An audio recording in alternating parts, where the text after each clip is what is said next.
વર્ષથી પાલેજમાં જૂના અને જાણીતા computer, laptop, CCTV camera service, printer repairing તેમજ નવા અને જૂના કોમ્પ્યુટર લે-વેચ કરનાર. એડમિશન ફોર્મ તેમજ તમામ સરકારી ફોર્મ ઓનલાઈન ભરી આપવામાં આવશે. વડોદરા મંડળ દ્વારા પ્લાસ્ટિક પ્રદૂષણની નાબૂદી વિષય પર વિશ્વ પર્યાવરણ દિવસ અભિયાન ઉજવવામાં આવ્યું.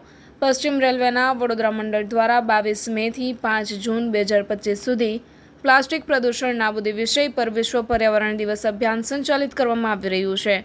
આ પહેલ રેલવે સંકુલો અને ટ્રેનોમાં પ્લાસ્ટિક કચરો ઘટાડવા તથા પર્યાવરણની સ્થિતિને પ્રોત્સાહિત કરવા માટેની મંડળની કટિબદ્ધતાને દર્શાવે છે. 22 થી 24 મે સુધી વિશેષ જાગૃતિ અભિયાન હેઠળ શપથ ગ્રહણ અને રેલીઓનું આયોજન કરવામાં આવ્યું હતું. ગુજરાતના અગ્રીમ અખબારોમાં આપની કોઈ પણ પ્રકારની જાહેરાત આપવા માટે સંપર્ક કરો. જાહેરાત વ્યાજબી ભાવે પ્રસિદ્ધ કરી આપવામાં આવશે.